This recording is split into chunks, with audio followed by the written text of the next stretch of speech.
很快，第二场的对战表就发来了。看到上边有比卡丘和刀锋战士，凉棚中欢乐的氛围一收，大家再度紧张起来。赵世清的表现甚至比林浩这个当事人还要紧张些。林浩则在研究着这次的参考赔率，很明显这一场比卡丘已经有黑马之姿，所以他的赔率最低只有 2.1， 而刀锋战士因为过往的战绩不高，赔率中规中矩，有 4.6 的赔率。赵氏两叔侄犹豫起来，要不要买个中注呢？林浩倒是玩心重起来，对着几人道：来来来，凑份子，有钱的出钱，没钱的帮着吆喝，咱一起买刀锋战士。赵明增愣了愣，随即哑然失笑。好好好，我凑100万。阿哥，我们也想下注。赵明增左边的女孩晃了晃他的胳膊道：哈哈哈，想下就下呗，但先说好，输了可不准跟我哭。然后5个女孩或多或少的都投了一点，基本都是5万，这样即便输了也不会太心疼。倒是叨叨比较狠，一下子凑了20万的注。见他下这么多，几个女孩愕然之后又相继打趣起来。叨叨，你还真是舍身又舍家的力挺林少呀。搭档，你竟用错地方了，回去扎个双马尾，自己就是最亮的那一匹喽。几个女孩的荤话听得赵明增这个老色批大笑不已。总共410万，自然不用现场收钱，赵世庆先垫付着买了注。此刻另一边的凉棚，随着第二场赛事临近，李俊熙也不禁紧张起来。5条军，比卡丘会赢的吧？5条真二微笑看了他一眼，内心已经充满了无尽的鄙夷。虽然接触的时间不长，但他觉得已经把李俊熙这个简单的人完全了解了。无智才疏不说了，还缺了男人该有的血性。就像现在赌局已成，那就该有一往无前的气势。当然他自己也不是莽夫。李桑放心吧，他一指旁边的跟随的一个小个子中年人。景野桑是活着的伯乐，是一位真正的相马大师。之前他一眼看出那匹振兴仔是一匹病马，后程肯定乏力，这便是最好的证明。而比卡丘是他从众多马驹中挑选出来，且一直由他训练和喂养。那刀锋战士呢？李俊熙面色稍稍好看些，再度问道。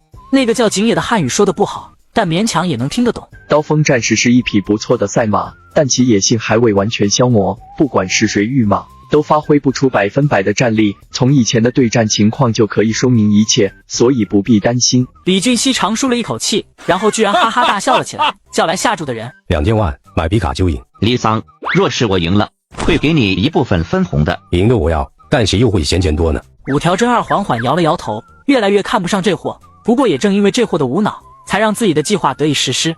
看来宝藏真的在林浩的手上，只要林浩动用这部分，势必会露出破绽。好吧，退一步讲，就算没有破绽，先赢对方一些黄金和沉香，也算是为自己弟弟先讨回一丝公道。随着下注的结束，比赛的时间也即将到来。阿星是一名骑手，刀锋战士也一直由他骑着参赛，因为成绩一直不算好，所以他的收入相较其他大部分骑手要低一些。虽是如此，但他并没有将怒气发泄到马匹上，相反，每次在赛前与马互动的过程中，他都会细心地将刀锋战士身上细细地梳理一遍。听说有人加注外赌，有一方选中了你，所以今天你要2次出场了，兄弟。让他意外的是，以往他跟马说话互动时，刀锋战士从不搭理他，而且不时还会烦躁地躲避着他的梳理，甚至是将他刚梳理好的地方再度用头给蹭乱了。但这次不同，不仅马儿没有这么做，就在他话落的时候，马儿还打了个响鼻，像是在回应他的话。看到这样，阿星越发的高兴起来。等一下，我不会用力的驱使你，看你心情喽，愿意跑你就跑快点，不愿意咱俩还和之前一样，跑到一半看看风景也不错。刀锋战士突然前蹄离地，直立起来，长长的嘶鸣了一声。长期与马打交道，阿星也能分辨出马处于什么样的状态。此刻他感觉到了自己马抛弃了以往的懒散，变得充满了斗志。好好好，你是最棒的，等一下带着我大杀四方。恰在此时，广播开始通知马匹就位。他轻松地翻身上马，趴下身，轻轻抚摸了一下马头。走吧，好兄弟。凉棚中，赵明增也坐不住了，拿着望远镜站了起来。好，我的战士跑在第一。林浩同样看着刀锋战士，面上浮现淡淡的笑意，因为他从马的眼神中已经看不到之前的戏谑，取而代之的是浓浓的战意。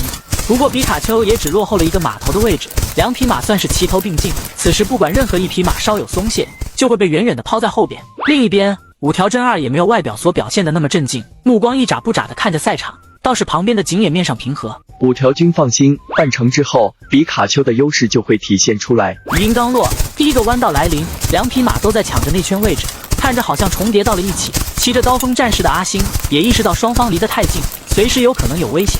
本想驾驭着马儿往左一点，但他发现胯下的坐骑这回根本不听他指挥，而且还有意的再度往右挤压。终于2匹马轻轻地撞了一下，就在他惊骇不已，以为自己和马随时会摔倒在地时，却发现这一撞并无大碍，甚至刀锋战士也没有丝毫减速的打算，反而表现得更为兴奋。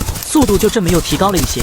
倒是那一撞，好像让比卡丘受到了些许惊吓，有意的避让着刀锋战士。两相对比之下，弯道过去，两匹的差距居然拉开有半个马身了。比卡丘的骑手也意识到了问题，催动着马儿提速，但比卡丘像是有了心理阴影，始终不敢与刀锋战士靠得太近。赛程来到末端，所有人的心都提到了嗓子眼。尤以赵明增最为紧张。刀锋战士3岁时他入手的，今年已经5岁半了。在过去的比赛中，偶尔的成绩也还不错，但始终没有拿过第1的成绩，年度排名更是连前20都挤不进。这一次，难道真的要出风头了？随着刀锋战士冲线，这小老头似乎忘记了自己的年龄，像个孩子一样又蹦又跳。哈哈，赢了，我们赢了。然后拉过旁边的女孩，又是抱又是亲的，要不是场合不对，估计他要就现场办事了。整个凉棚里的人都高兴不已，不管怎么样，大家全都赢了钱。哈哈，8号，我们赢了。赵世庆激动地抱住了0号，后者汗颜：那个亲哥，你报错了。哈哈，我报的就是你，沾沾你的运气。0号费了老鼻子力气，才将这头蛮牛从身上扒拉下来，结果下一刻一阵香风飘过，一个女孩就扑进了怀里。林少，人家也想沾点运气，伸手要推，结果意外地推到对方的大灯上，对方还扭了扭身体。0号都无语了，就你这身材，连我老婆1/10都比不了，蹭个毛啊！好不容易脱身，才发现是傅颖，一直跟在于伐科身边的女孩。而此刻的于伐科缩在椅子上大笑不已，不用想，肯定是这货怂恿人家姑娘上来的。怎么样，手感不错吧？滚一边去，还想不想要游乐园的股份了？于伐科秒变贱人，我的妞都给你摸了，你看我多慷慨。与这边凉棚形成鲜明对比的自然是李俊熙所在的凉棚。愣愣地看着赛场好一会，他突然看向五条真二，大怒着道：你不是不会输吗？五条真二太阳穴处青筋暴起，面上倒是没有太多的表情变化。李桑，你的额外赌注是你自己决定下的，好像与我无关。说完此话，他对跟着自己的下属一挥手，然后当先迈步离开了。我的游艇，你把我的游艇也输了。我会和你的父亲协商赔偿事宜的，请李桑放心。五条真二回到车里，对着自己的下属道：我明天一早回国，你留下来与对方签订转让协议吧。五条军这次输了，家族那边不会有太大的影响。那个游乐园对我们来说本就是积累了，针对0号的事还要从长计议。记着，一个人的运气不可能一直这么好的。李家的游艇，我回去会在国内订一艘新的，赔付给李家。如果0号看到此刻的五条真二，或许他还会佩服一下。不得不说，这个小日子很有气魄和风度，至少输得起。